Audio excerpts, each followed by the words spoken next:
Welcome to our channel. Dive into a world of animated storytelling where we bring tales to life through captivating visuals and engaging narratives. From classic folklore and moral stories to original tales that spark imagination, our channel offers a delightful mix of genres for all ages. Join us for enchanting adventures that entertain and inspire. सभा पर्व, द्युत क्रीड़ा और द्रौपदी का वस्त्रहरण। हस्तिनापुर के विशाल सभा भवन में कुरु वंश की महानता और वैभव की प्रतीक सभा थी। यही वह स्थान था जहां सभा पर्व की घटनाएं घटीं, जिन्होंने पांडवों और कौरवों के भाग्य को सदा के लिए बदल दिया। इस कथा के केंद्र में थे युधिष्ठिर, 5 पांडवों में सबसे बड़े, जिनकी धर्म के प्रति अटूट निष्ठा उन्हें एक ऐसे छल भरे खेल में ले गई, जहां लोभ, कपट और सत्ता की प्यास ने उनके संकल्प की परीक्षा ली। द्युत क्रीड़ा का निमंत्रण। दुर्योधन, कौरवों का सबसे बड़ा पुत्र, पांडवों से गहरी ईर्ष्या और द्वेष रखता था, विशेषकर तब से जब उन्होंने इंद्रप्रस्थ नामक भव्य नगर का निर्माण किया। इंद्रप्रस्थ की सुंदरता और समृद्धि बेजोड़ थी और यह दुर्योधन के अहंकार को चोट पहुंचाता था। जब वह पांडवों के महल में गया, जो दिव्य वास्तुकार मैंने बनाया था, वहां की अद्भुत रचनाओं ने उसे भ्रमित कर दिया। ठोस भूमि को पानी समझकर वह गिर पड़ा, जिससे द्रौपदी और सभा में उपस्थित अन्य लोग हंस पड़े। इस अपमान से दुर्योधन का मन क्रोध और प्रतिशोध से जलने लगा। युधिष्ठिर ने पहले तो मना किया, परंतु क्षत्रिय धर्म और परिवार के निमंत्रण को अस्वीकार न करने के कारण उन्होंने खेल को स्वीकार कर लिया। उन्हें यह पता नहीं था कि खेल पहले से ही शकुनी द्वारा फिक्स किया गया था और उसके पास छल कपट से जीतने के लिए विशेष पासे थे। द्युत क्रीड़ा। सभा भवन में खेल शुरू होते ही तनाव व्याप्त हो गया। युधिष्ठिर ने आरंभ में साधारण दाव लगाए, लेकिन दुर्योधन और शकुनी के उकसाने पर उन्होंने उच्च दाव लगाने शुरू किए। शकुनी के पासे हर बार उसकी जीत सुनिश्चित करते थे।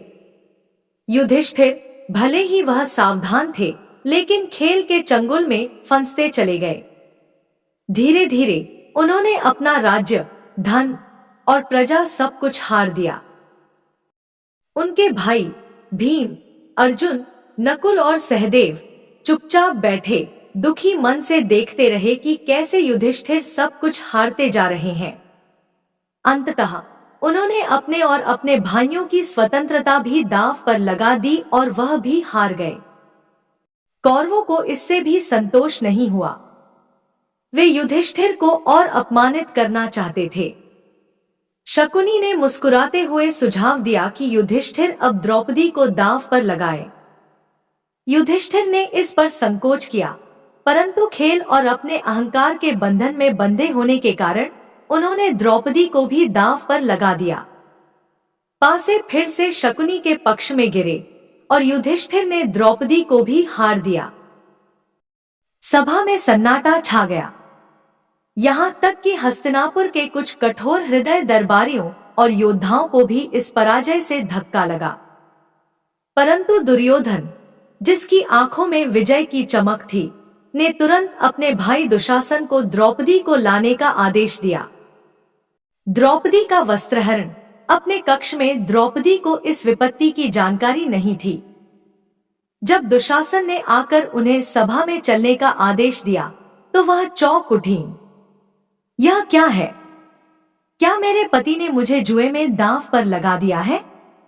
मुझे यह जानना है कि युधिष्ठिर ने पहले खुद को हारा या नहीं, उसके बाद मुझे दांव पर लगाया। पर दुशासन ने कोई उत्तर नहीं दिया और उन्हें उनके बालों से खींचकर सभा में ले आया। जब द्रौपदी सभा में आई, तो दृश्य अत्यंत करुण था। वह सबके सामने खड़ी थी, परंतु उनकी आंखों में आक्रोश की ज्वाला जल रही थी। जिस व्यक्ति ने खुद को हार दिया, वह अपनी पत्नी को कैसे दांव पर लगा सकता है? उन्होंने सभा के सभी बुजुर्गों, भीष्म, द्रोण और विदुर से प्रश्न किया। उनका प्रश्न धर्म और नैतिकता की जड़ों को हिला देने वाला था। लेकिन दुर्योधन ने उनकी निवेदन पर ध्यान नहीं दिया।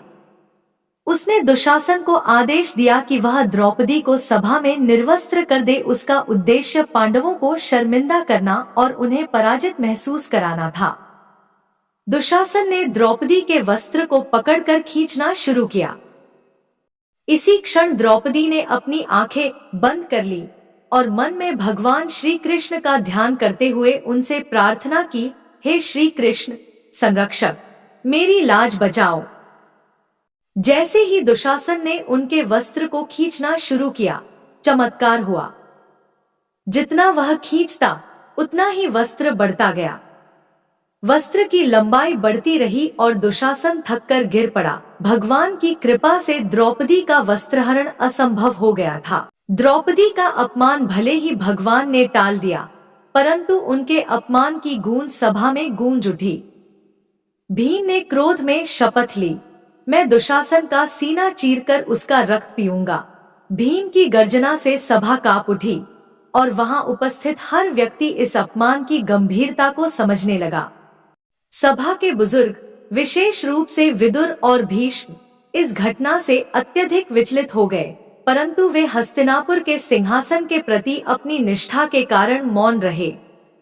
केवल विदुर ने कौरवों के कार्यों की निंदा की और चेतावनी दी कि इससे उनका सर्वनाश होगा, परंतु उनकी बातों को अनसुना कर दिया गया। परिणाम और युद्ध के बीच इस अपमान और हार के बाद पांडवों को 13 वर्षों के वनवास का सामना करना पड़ा। कौरवों ने सोचा कि वे जीत गए हैं, परंतु उन्होंने अपने विनाश के बीज बो दिए थे। द्रौपदी का अपमान कभी नहीं भूला गया और पांडवों, विशेष रूप से भीम और अर्जुन ने प्रतिशोध की प्रतिज्ञा ली। यह खेल केवल एक साधारण क्रीड़ा नहीं थी, बल्कि मानव स्वभाव के लोभ, ईर्ष्या और असीम महत्वाकांक्षा की पराकाष्ठा का प्रदर्शन था। द्रौपदी के वस्त्रहरण ने न केवल पांडवों और कौरवों के भाग्य को बदल दिया, बल्कि कुरु वंश के विनाश की शुरुआत भी कर दी। सभा पर्व का अंत उस समझ के साथ हुआ कि अब युद्ध अवश्यंभावी था, एक ऐसा युद्ध जो न्याय, धर्म और सम्मान की पुनर्स्थापना के लिए लड़ा जाएगा। हस्तिनापुर की विशाल सभा में उस युद्ध क्रीड़ा की गूंज तब तक सुनाई देती रही जब तक कि महाभारत का महाकाव्य अपने अंतिम परिणाम तक नहीं पहुंचा। If you enjoyed this video, please consider subscribing, sharing, and liking it. Your support helps us continue to create high-quality content and work even harder for you. Thank you.